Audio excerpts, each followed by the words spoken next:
Hello everyone, what's going on? This is your man, Force to Power Lifestyle Health Wellness Coach Mike. I want to welcome you to the week 4 of this journey. Well, so far we are kind of breaking the ice. We are kind of getting accustomed to how we eat, what we're eating, and kind of hopefully we're getting into a nice rhythm and a groove of what we should be looking for, and kind of identifying some things that we need to do to change certain things to increase a new structure going forward. So week 4, what we're talking about and focus on this week are those number one diet killers, which are carbs. Yes, we're going over carbs this week, and we're going to be talking about or focusing on or implementing plans and strategies on how to increase your number of good carbs on a daily basis. Now, not only are we going to be focused on good carbs, adding them in, we also want to focus on bad carbs, taking them out completely, not just out of our diet, but out of our mental capacity. And we don't want to start thinking about, or we want to finish thinking about carbs, stop thinking about carbs as a safety food, a go-to food, or a comfort food, okay? Because that's pretty much what has gotten us into a lot of trouble up to this point.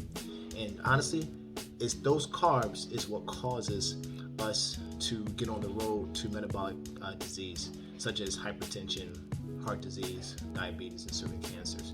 So we want to start to wean those things out by adding in more of the good carbs. Okay, so we're gonna focus on non-starchy vegetables, things like that. That's good for our everyday diet. Can't go wrong with that. So we're gonna focus on limiting our daily intake of about 50 carbs. Okay, under 50 carbs per day. Okay, so start to take a special note of what you're consuming within your time frames of eating.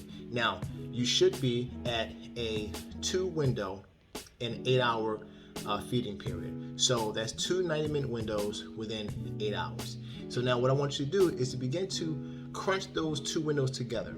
Okay, so for instance, if your window starts at 12, right, your feeding window or feasting window, and you eat at 12 o'clock, then push that first 90-minute window to like 2 o'clock, from 2 to 3:30. Okay, if that's too close to your dinner time, then that's okay. You might want to have something kind of light to break that fast, and then go right into dinner. So remember, anything that you put in your mouth after you break your fast, that's your first meal. Okay, no matter how small it is, if it's a snack or a cracker, or hope it's not a cracker, or some fruit, or a green drink, or some kind of smoothie. So you want to make sure that we want to try to push those times together. The goal is to get all of our food into one particular time frame as much as possible. Okay, and that will help us box in our 1 meal per day. Okay, so focus on that this week. Remember to manage your stress. Okay, do things that will help you manage your stress. Meditation, spiritual meditation. Go for some walking. Do some walking. It's been nice weather, based on where you are. Hopefully, here it's been nice weather. So if you're doing this program at the time where the weather permits, get outside, go for a walk. Get involved in some type of stress relief exercise. Okay, whether it be some type of fitness class or whatever. Do whatever you can to relieve that stress, because you don't want that stress to be bottled up. Because when you're stressful like that, it's hard to make positive changes, okay, with our bodies. So keep that in mind. All right. So listen, do those exercises. Make sure that you add in some good carbs this week. Take out the bad carbs by adding in the good carbs. We call this crowding out. Add the good carbs, take out the bad carbs. All right. See you next time. This is your man, Force of Power Lifestyle Health Coach Wells Mike. See you in the next week video.